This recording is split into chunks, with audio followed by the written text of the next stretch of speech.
کړی ایمان او عقیده او پاکستان ته هم بچ کړی کنه د تا دغه اوس د خواجه آصف بینوم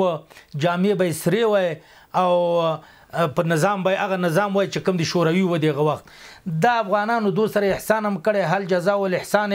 الا الاحسان قرآن عظیم شان کې راځي بل دا څو شیان دي چې دغه د کړونو له لاسه دغه هغه مقدس نمونه د سوال لاندې بعضې ناپوه خلک راوله کوي هجرت ده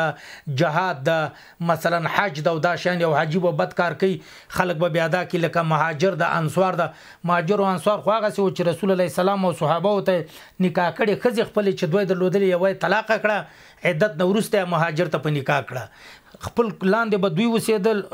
هغه اچول پاس به مهاجر اچوي د سینه چې پاس منګیو بیا تاسو ته تکلیف نه رسیږي مځکه ورسره ورکړي نو موږ د افغانان که ایران ته تلی که پاکستان ته د څونه مهاجر ک 50 لکه پاکستان ته 50 لکه ایران ته تلی ټول خپل د ګوتو په تڼاکو باندې خلیق کلی دی پاکستان او ایران آباد کړی دا نه چې کوم بلډینګونه دي په د اکثرو کې د افغانانو رول او د افغانستان ته چې کومې پیسې راتې د مهاجرو په نامه د جهاد په نامه په هغه کې سلو کې 10 روپۍ دوته نه رسیدلې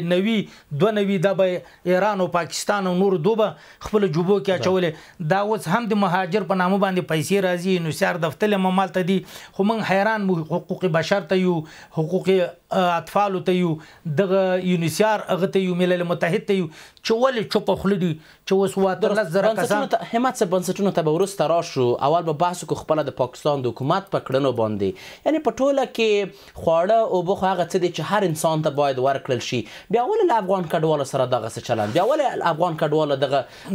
لومړني اسانتیاو څخه دا د دې لپاره چې صفای د سوال جواب دی دا دغه بابا په امریکای چې کوم بابا د اسلام مخالف ده د پاکستان او افغانستان د ولسونو مخالف ده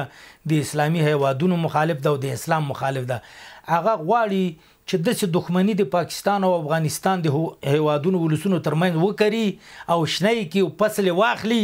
چې هغه کله هم بیا سره جوړ نسی لکه مثال دا د پاکستان ولسته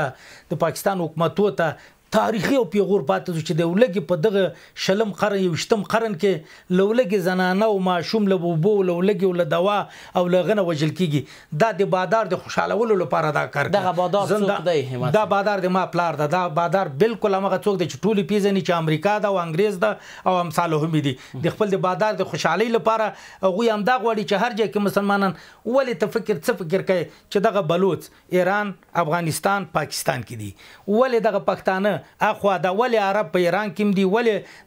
دا کردان ایران کې دي ترکیه کې دي په عراق کې دي دغه مخکینی انګريزانو دا راغ کړي دا نننۍ امریکا د انګريز ده لاله سیمانه ته ډیر خپيږي په خواله کې اوس چې واشنگټن نوم ده یا لکه نیویارک نوم ده دا یارک چې دا یو خار ده په هغه کې په لندن کې په برتانیې کې دغه ځای خلک لاړه ولته په هغه کې نیویارک ورته وي اکثر د امریکا نوې د امریکا 300 کال کېږي چې را پیدا شو نو د امریکا په دغه هغه کې ټول د انګريزان دي یعنی اصیل الاصل انګريزان دي لکه دلته چې د منګ شینواری د جنتلی یخوا سلیمان خیل علی خیل تلی یخوا یا د منګ د بامیانو خلک تلی ایران طرف یا د مزار خلک تلی تاجکستان او ازبکستان طرف دا رنګ دا انګريزان دي نو دغه انګريزانو غواړي غوي چې مسلمانان څنګه خپل منځ کې وجنګي څنګه یو بل ته پیغورونه پری دي څنګه یو بل ته دښمنۍ زیاتې کی نو ام دغه علت د چې دغه څه کارونه کوي دا ول تلاره بند او دوی په تورخم کې دا موټر او التم دا موټر بیا چې پرونی لار خلاصه کړي ویل یو ورځ لپاره و نن ما معلومات واخیست دا وس نن خلاص و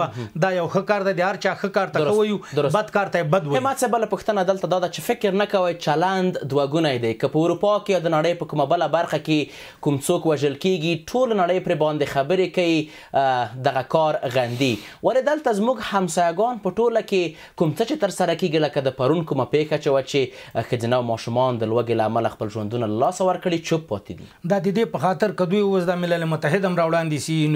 یونیسیار هم وړاندې سي او بشري حقوق هم بیا خو هغه پاکستاني هغه حلقې چې د امریکا د خوشحالولو لپاره هر کار کوي هغوی بیا دا کار نه کوي بیا له دې کارونه لاس اخلي د مهاجرو زورولو نه مهاجرو له وژلو نه د مهاجرو بې عزته کولو نه بیا لاس اخلي هغوی چې راځه دا کار وکړي تیار افغان ولس ته خو معلومیږي چې هغه دوی کو نوره دنیا به پې هغوی هغوی به همدته دوام ورکوي زه غږ کوم د پاکستان په ولسو غږ کوم په یونیسیار باندې ملل متحد باندې بشر حقوق باندې او اسلامي کانفرنس باندې چې تاسو ولې چپ خولي ولې هغه حقوق چې کوم نه اسلامي دغه بڼه ده او نه د دنیا د قوانینو په بشري حقوق کې چې کوم قوانین دي ملل متحد د هجرت د مهاجرینو لپاره چې کوم قوانین وضع شوي دي هغه نه پاکستان کې او نه ایران کې په باندې عمل نکېږي ایران کې په عمل نکېږي